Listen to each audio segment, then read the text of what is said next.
सुकिना के बोलिया हो सुना के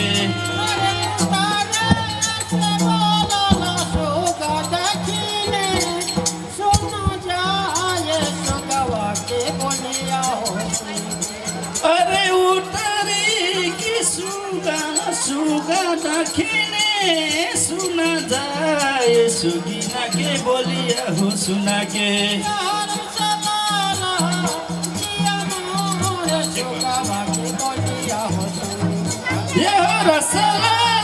रसलाहिया मोरे सुकिना के बोलिया हो सुना के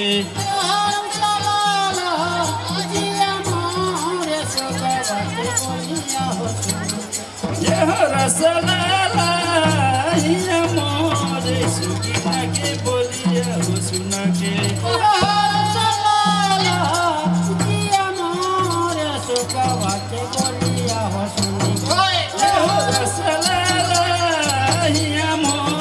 सुकिना के बोलिया हो सुना के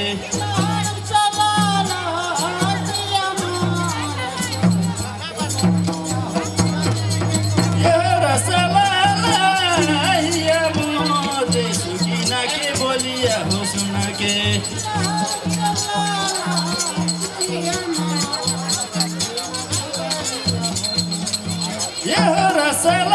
रसलाहिया मोरे सुकिना के बोलिया हो सुना के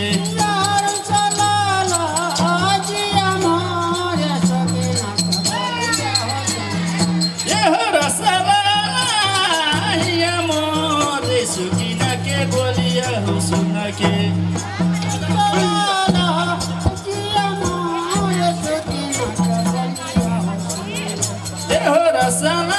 रसलाहिया मोरे सुकिना के बोलिया हो सुना के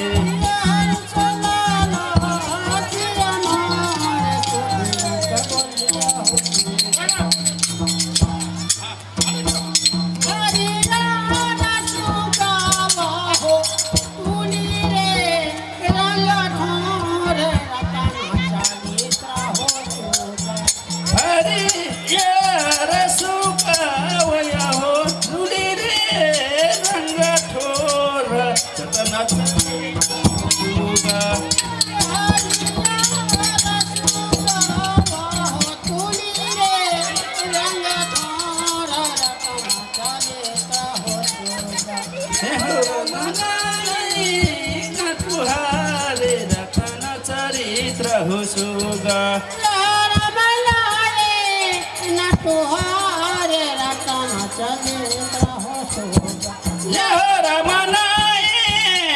तुहारे रतन चरित्र हो सुगा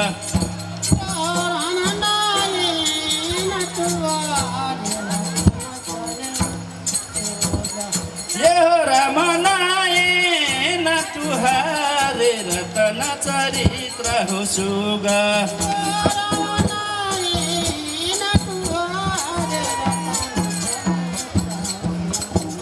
रमनाए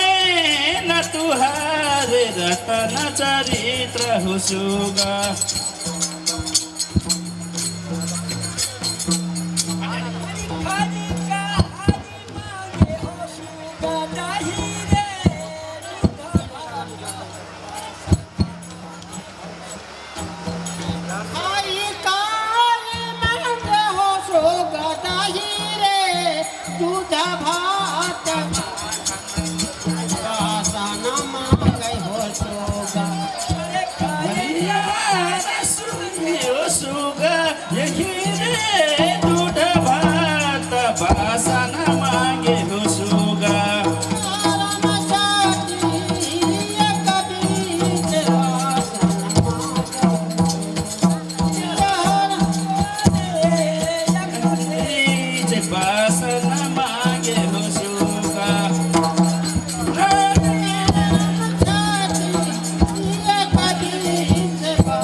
हो सुगा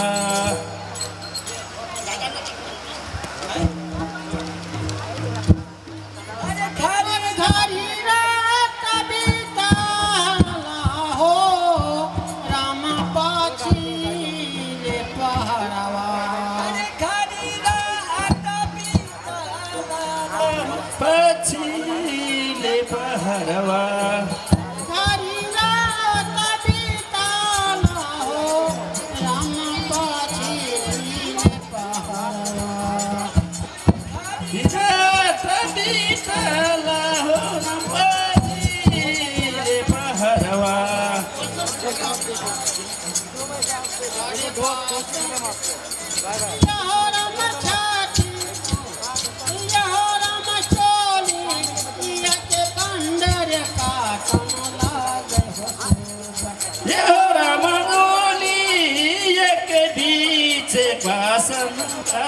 सुगा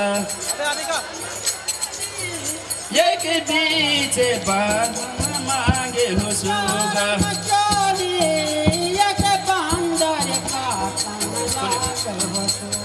ये राम चोली एक बंधन का तन लागे हो सुगा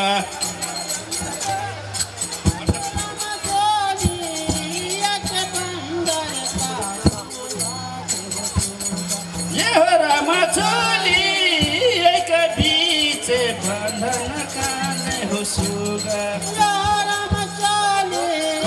एक बंदर का तन लागे हो सुगा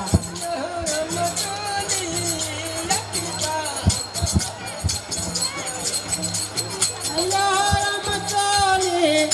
एक बंदर का तन लागे हो पूरा के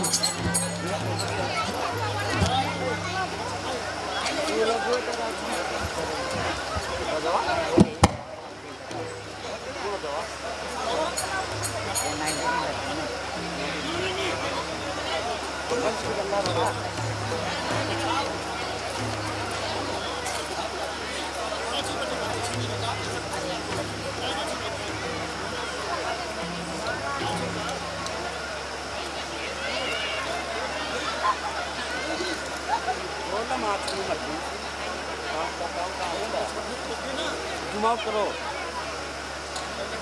फिर तुम गिला